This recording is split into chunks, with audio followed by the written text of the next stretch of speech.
వీళ్ళకి తెలియదు. ఇప్పుడు సోషల్ మీడియాలో ఒక్కసారి పేరు వచ్చిందంటే దాంట్లో మళ్ళీ ఇక ఆ టీవీ మీడియాలో చేయొద్దు, ఫర్దర్ గా ఏందనేది చూసుకోవాలా. ఇప్పుడు డీలో రాజు కానీ పండు మాస్టర్ కానీ వీళ్ళందరూ కానీ చేసే తప్పు అదే. నేనేమంటున్నానంటే టీవీ అయిపోయింది, సినిమాలు ఏమంటే తిరగండి, ఎందుకు ఇంకా ఈ దీని ఏమంటే తిరగడం? దాంట్లో మీకు ఏమైనా కోట్లు వస్తున్నాయి, అప్పులు బాలే అవుతున్నారు. ఇంకోటి ఏంటంటే మా డాన్స్ ఫీల్డ్ వచ్చే వరకు, మాస్టర్లు వచ్చే వరకు బిల్డప్ ఎక్కువ ఉంటుంది. అంటే బాగా హైఫైగా రెడీ కావాలా, 20,000 షూ కొనాలా, 30,000 వాచ్ పెట్టుకోవాలా, ఐఫోనే వాడాలా, అట్లా దానివల్ల కూడా అప్పులు పాలవుతారు. ఈఎంఐలు ఇస్తారని తీసుకుంటారు, కట్టేటప్పుడు మీరు ఎలా ఉన్నా బయట చూపించుకోలేరు కదా, ఎందుకంటే మీరు పబ్లిక్ పర్సన్స్ కాబట్టి. బయట ఐఫోన్ పెట్టుకొని తీస్తారు, బ్యాక్గ్రౌండ్ లో ఐఫోన్ అవ్వపడితే ఇలా ₹1,00,00,000 ఏమి వస్తాయని. దానివల్ల ఇది ఈఎంఐలే తీసుకుంటారు, ఈఎంఐ కట్టరు. ఈఎంఐ వచ్చి ఇంటికాడికి వచ్చేవాడి వరకు ఇత్తంలో ఏమైనా వాడు కేసు పెడతాడు, కేసు పెట్టి పోలీస్ స్టేషన్కి వస్తుంది. అక్కడ ఉన్న వాళ్ళు మొత్తం నా కింద బచ్చాగాలి వాళ్ళంతా. అంటే నేను D2 లో చేస్తున్నప్పుడు స్టేజ్ ముందు కూర్చొని చూసేటోళ్ళు. ఇక ఇప్పుడు వాళ్ళ ముందు నేను ఎట్ట చేస్తే బాగుంటుంది అని చెప్పి డైరెక్ట్ నాకు చెప్పాడు. ఓకే, అలా చెప్పారు. అంటే డీకి జబర్దస్త్ మిగతా షోస్ ఏవైతే ఉన్నాయో వాటికి దీనికి ఎందుకు సమానంగా డబ్బులు ఇవ్వరు? అంటే డి అనేది only contestants program, master contestant.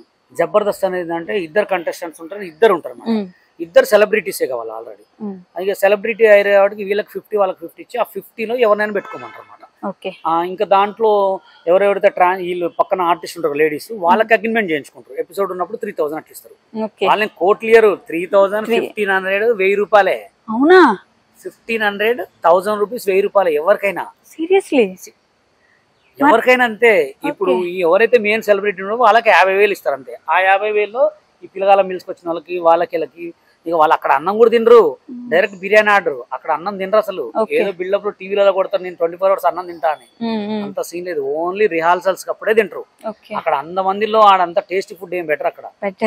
జైలే, అయ్యో, అంటే ప్లేట్ పట్టుకొని జైలే. ఎవరికైనా ఎంత పెద్ద సెలబ్రిటీ వచ్చినా జైలే. కూర్చోబెట్టి పెట్టే అంత ఉండదు, ఓన్లీ డైరెక్షన్ ఫీల్డ్ వాళ్ళకి పెడతారు. వాళ్ళు కూడా ప్లేట్ కట్టుకొని తీసుకొచ్చి పెట్టుకోవడమే. ఓకే, మరి డీలో జడ్జెస్ గురించి? జడ్జెస్ ఏముండదండి, జడ్జెస్ ఓన్లీ ఒక 2% జడ్జెస్, డైరెక్షన్ ఒక 3% ఉంటది. డైరెక్టర్ ఏం చెప్తా తినాలా, ప్రొడ్యూసర్ కూడా కూర్చుపెడతా, ఓన్లీ మనకంటనే మొత్తం. ఈ డీలో ప్రైజులు కొట్టినా కూడా మళ్ళీ దాంట్లోనే చేస్తుంటే వాడికి టఫ్ ఉండదా? కరెక్టే కదా. ఇప్పుడు D10 రాజుగాడికి ఏం పని, ఇంకా ఆడ కార్డు తీసుకొని కొరియోగ్రాఫ్ చేసుకోవచ్చు, ఊరికే దాంట్లోనే పోయి పాకలాడుతూ ఉండాలి. ఈడొక పండుగాడు ఊరికే డ్రెస్ వేసుకుని లేడీ గెటప్ వేసుకుని ఏమని ఆల్రెడీ పక్కన పడ్డ చూడాలి, పెద్ద హిట్ వచ్చింది, పేరు వచ్చింది, మళ్ళా లేడీ గెటప్ వేసుకుని ఎన్నిసార్లు చూస్తారు చెప్పండి? కరెక్ట్. ఏ మనుషులు రాకొకరు చేస్తారంటే వచ్చి వీళ్ళు చేస్తారు, కొత్త వాళ్ళకి ఛాన్స్. ఇప్పుడు యష్ మాస్టర్ ఉన్నాడు, 2 షోలు చేసిండు, ఇప్పుడు సాంగులు చేస్తుండు, పెద్ద హిట్లు. ఇంకా నెక్స్ట్ ఈ జానీ మాస్టర్ కంటే కూడా తోపినే ఉంటాడు. అది చేసుకోవాలి కానీ ఊరికే ఆ డి అని పోతే ఇంకా 2 రోజులైతే ఆ ఉన్న పేరు కూడా పోతుంది, వెంగయ్య అంటారు. సారీ. ఓకే, మరి చివరిగా ఏం చెప్పాలనుకుంటున్నారు? ఏం లేదు ఫ్రెండ్స్, ఒకటే గుర్తుపెట్టుకోండి, మీకు టాలెంట్ ఉంటే మొబైల్ చాలు. ఇప్పుడున్న సోషల్ మీడియాలో ఓన్లీ మొబైల్ తోటి హీరోలు కావచ్చు, ఈ ఫోన్లతోటి పెద్ద పెద్ద స్టార్లు అయిన వాళ్ళు ఉన్నారు.